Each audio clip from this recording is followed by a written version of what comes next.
اللہ تعالیٰ نے اسلام کے اندر ایک عظیم الشان جو عبادت رکھی ہے وہ حج ہے،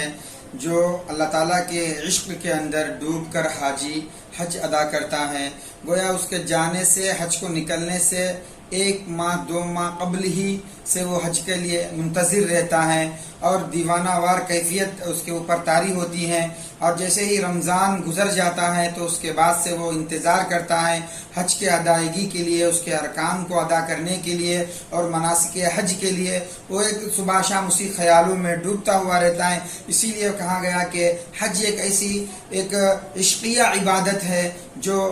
بندہ اپنے حقیقی مالک کے عشق میں ایک دیوانہ وار کیفیت میں بندہ اور بندی جو صبح شام دن رات گزارتے ہیں، نکلنے سے پہلے ہی سے ایک کیفیت طاری ہوئی ہوتی ہے۔ تو یہ حج ہی ایک ایسی عبادت ہے جو ایک بتلاتی ہے کہ سب سے ممتاز ہو کر، سب سے جدا ہو کر، سب سے علیحدگی ہو کر اپنے گھر والوں سے اور اپنے رشتہ داروں سے اور اپنے محلے والوں سے اور اپنے بستی والوں سے، گاؤں والوں سے سب کو الوداع کہہ کر،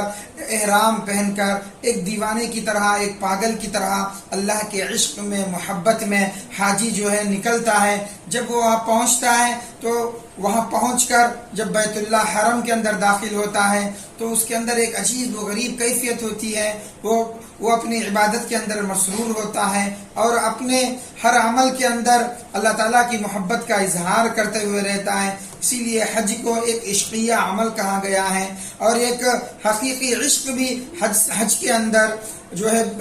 ظاہر ہوتا ہے کہ بہت سے تکلیفوں کے بعد، مشقتوں کے بعد ہر چیز کو حاجی جو ہے برداشت کرتا ہے،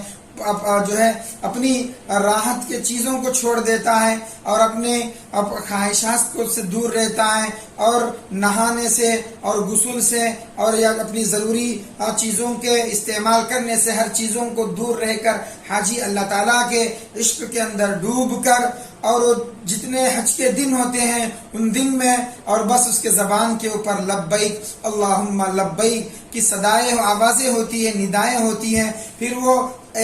طواف کے بعد پھر مینا میں، پھر صفا مروہ میں، ہر جگہ کے اوپر وہ مشقتوں کو برداشت کرتا ہے اللہ کے لیے، وہ مشقتوں کو جھیلتا ہے اپنے حقیقی عاشق کے لیے، معشوق کے لیے۔ اور جیسا بھی ہو، یہ حج ایک عظیم ترین عبادت ہوتی ہے جو عشق اور عشق کا ایک جھلک ہوتی ہے، اور اپنے حقیقی مالک سے ایک لگاؤ، ایک محبت اور اس کی ایک مظاہرہ وہاں پر ہوتا ہے۔ تو بہرحال ایک حج کو ہر آدمی، جسے اللہ تعالیٰ حج بیت اللہ تک جانے کی توفیق جسے مل جائے، تو ہر ایسا آدمی حج کرنا چاہیے اور حج کو جانا چاہیے۔ بعض لوگ ڈر کی وجہ سے کہ ہم حج میں کیا ہو جاتا، طبیعت کے نزاکتوں کی بنیاد پر یا طبیعت کے